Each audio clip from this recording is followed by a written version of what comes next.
Bab 126. Wajah Riani memerah jika mengingat petuah Cindy di dapur tadi. Cindy yang bertanya kenapa Riani bersedih, langsung mengucapkan kalimat sakti itu ketika tahu apa sebabnya.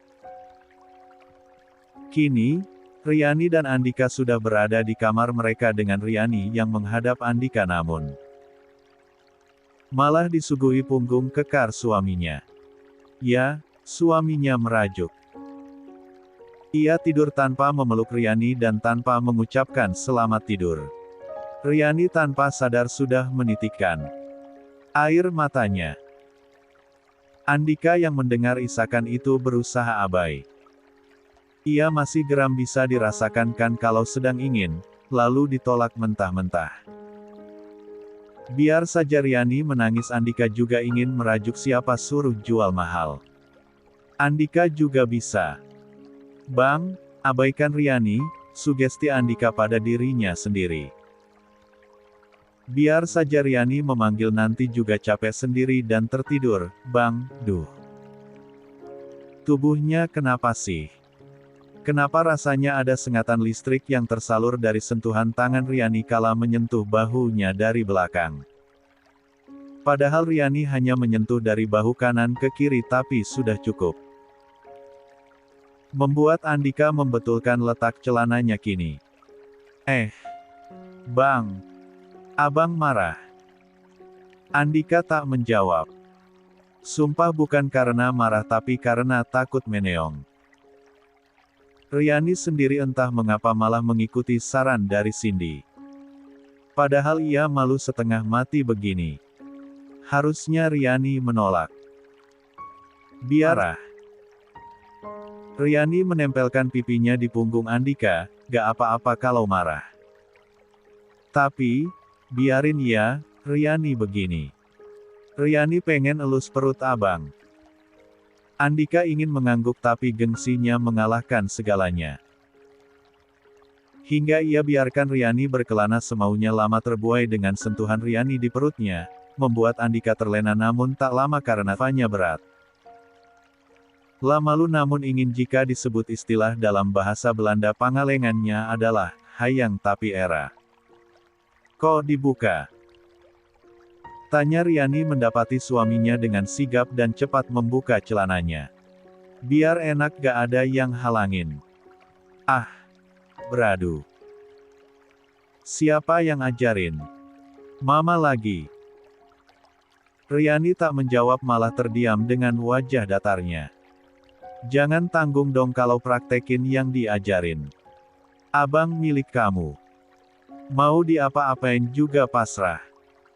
Dan baru kali ini tahu Riani hamil. Janji, membuat hidup kamu berwarna. Riani. Ya. Jawab Riang. Kedua Andika dengan Andika yang langsung merebahkan dirinya pelan ke belakang. Keduanya masih mengatur nafas yang sempat hilang saat terbang tadi. Andika terengah puas sambil mengusap punggung Riani naik turun membantu istrinya. Sedangkan karena malu, Riani tak sanggup mengangkat wajahnya. Lah betah menelusupkan wajahnya di ceruk leher Andika. Andika mencium pelipis Riani berkali-kali dan kini membelai surai coklat Riani dengan sayang. Kalau bermain dengan anak kecil semenyenangkan ini, abang rela selamanya begini. Andai Andika melihat seberapa merahnya wajah Riani saat ini, pasti Andika akan bangga sekali. Karena ucapannya barusan membuat Riani merasa menjadi wanita paling istimewa di dunia. Selamat pagi Pak, selamat pagi, Billy. Billy terkejut luar biasa saat Andika membalas sapaannya. Bukan hanya membalas sapaannya tapi orang terpenting ketiga di perusahaan itu juga menyebut namanya. Mungkin dari name tag yang dipakai Billy hingga Andika tahu namanya. Ini satu kemajuan luar biasa. Begitupun setiap karyawan yang berpapasan dengannya. Semua dibuat melongo dan heran dengan perubahan Andika. Kedua putra Bayu Rohichan terkenal dengan sifat tegas dan berwibawa mereka yang membuat karyawan segan dan menaruh hormat. Jika Boril adalah sosok pemimpin karismatik yang mampu membuat wanita manapun meleleh meski sedang diam saja, maka Andika pun sama. Tak ada yang sanggup menolak pesona bungsu yang bertubuh tinggi kekar itu.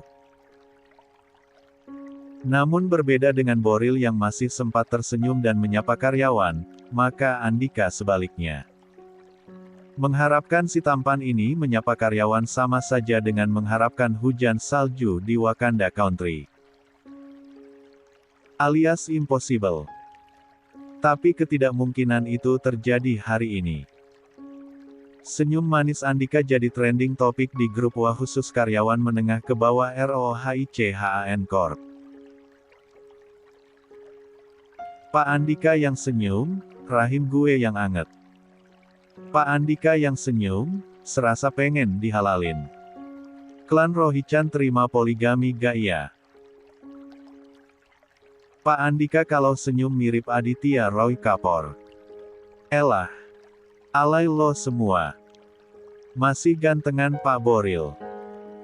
Burak osifit gue. Begitu ramainya Andika jadi bahan gibahan satu kantor. Ia berjalan menuju ruangan atas namun langkah Andika terhenti kala melihat Fahri yang berjalan dengan seorang temannya Theo, tak sengaja berpapasan dengannya. Senyum Andika meredup.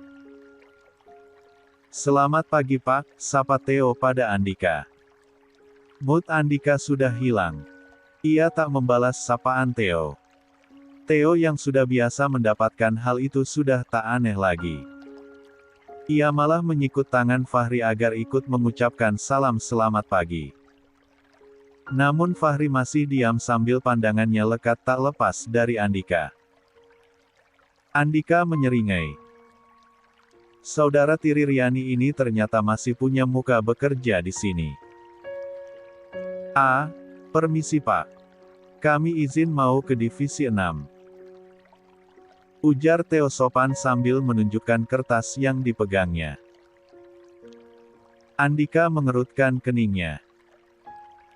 Divisi 6 adalah di bawah kepemimpinannya sedangkan yang dia tahu Fahri bekerja di divisi milik Alex.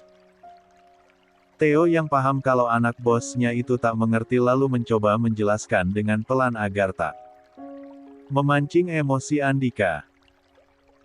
Maafkan kami sebelumnya Pak. Ada laporan yang harus dikirim ke perusahaan Unimid terbuka. Tapi di divisi kami sedang mati lampu. Tadi kami sudah dapat izin dari Pak Alex untuk menumpang mengkopi ini di Pak Wahyu, di divisi Bapak. Jawab Theo berhati-hati. Tangannya gemetaran takut. Padahal ini sepele saja dan biasa terjadi di perusahaan. Namun entah mengapa jika berurusan dengan Andika bagaikan adu nyali. Silakan tanda merek terdaftar. Ujar Andika cepat lalu tanpa melihat kepada kedua karyawannya, lah berjalan menuju ruangannya. Theo menghembuskan nafasnya lega. Hah. Gila. Kayak izin sama Kim Jong-un gue. Hampir copot jantung gue ri. Fahri diam saja tak ingin menjawab Theo. Lah fokus menyelesaikan pekerjaannya saja. Diajakin ngobrol malah pergi loh. Keduanya lalu berjalan menuju ruangan Wahyu yang terletak cukup jauh dari ruangan yang lain. Ruangan ini memang digunakan sebagai cadangan jika ada perangkat karyawan yang rusak atau terjadi mati lampu. Selamat pagi Pak Wahyu. Wahyu yang sedang sibuk menelepon seseorang lalu menganggukkan kepalanya mengizinkan Theo dan Fahri masuk ke ruangan dan menggunakan komputer yang akan dipakai. Yang mana Yari? Tanya Theo melihat ada dua komputer yang ada di sini. Yang mana Jalah? Sama aja yang penting cepat. Jawab Fahri yang kemudian tanpa tanya lagi memilih komputer warna putih untuk ia pinjam mengkopi. Salinan data. Fahri sempat terkejut ketika membuka layar dan membaca nama user yang dipakai. Arsehloh. Entah ceroboh atau lupa, si Arsklo ini belum keluar dari laman terakhir yang ia kunjungi. Fahri pun mencari kolom logout untuk keluar agar bisa cepat masuk ke akunnya. Namun saat akan keluar, Fahri tak sengaja melihat sebuah nama yang sama dengan namanya. Fahri Setiawan Universitas, tanggal lahir tanggal 3 Agustus tahun 1997. Fahri membulatkan matanya. Ini biodatanya. Kenapa ada di sini? Kenapa ada di data akun bernama Arsloh? Kok kayak nama lo sih? Wahyu baru saja selesai menelepon dari meja kerjanya dan ia melihat Theo dan Fahri ada di depan meja komputer warna putih. Jangan di situ. Komputer itu gak boleh dipakai. Wahyu setengah berlari menuju Fahri yang kini terlihat mengetikkan sesuatu setelah men-scroll data yang dibacanya. Hei. Jangan dibuka. Fahri mengepalkan tangannya. Matanya memerah membaca baris demi baris kolom akun itu dan yang dikerjakannya. Wahyu dengan cepat mematikan komputer. Saya kan sudah bilang bukan di sini.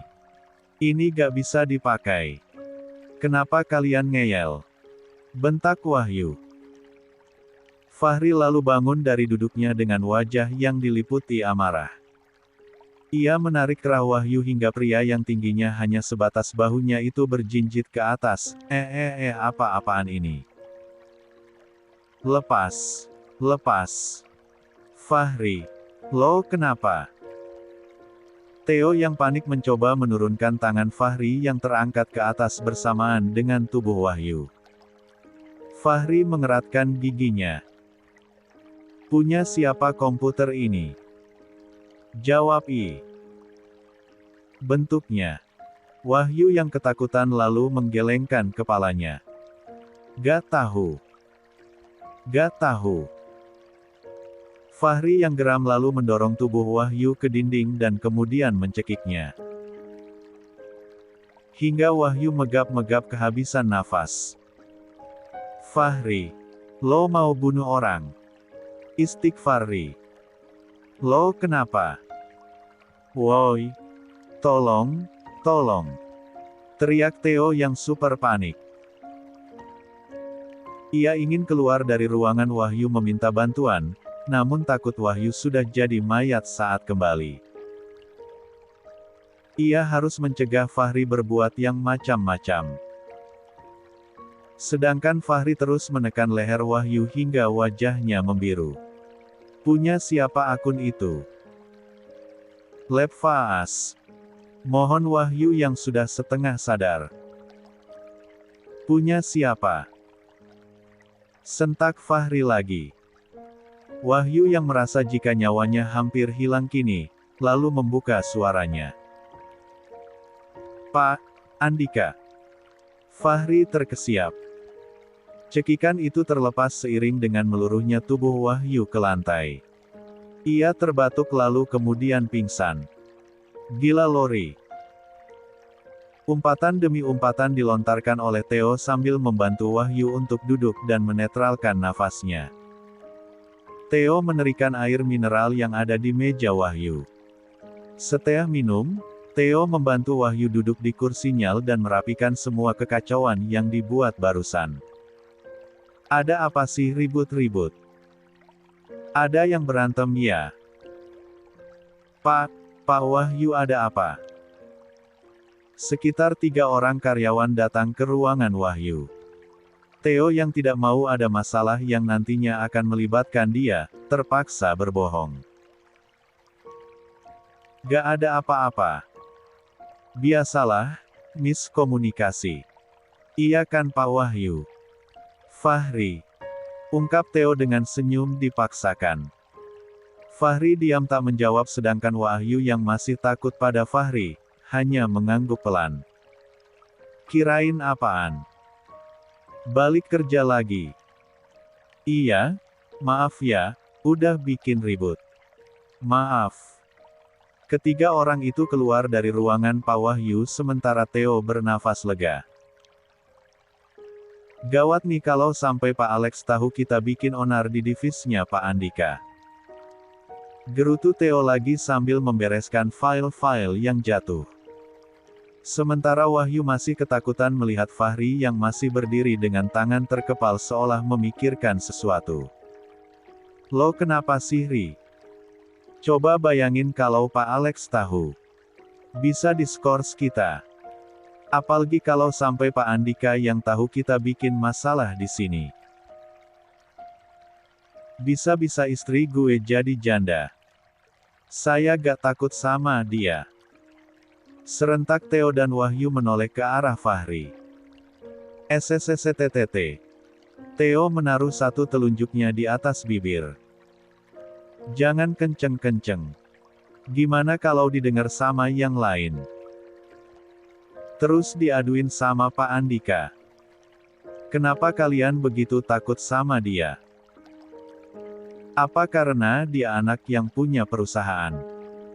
Sampai kalian segan. Tidak tahukah kalian kalau dia adalah orang di balik gagalnya saya jadi dokter? Ungkap Fahri yang kesal dan membuat Wahyu serta Theo terkejut. Apa? Gak mungkin.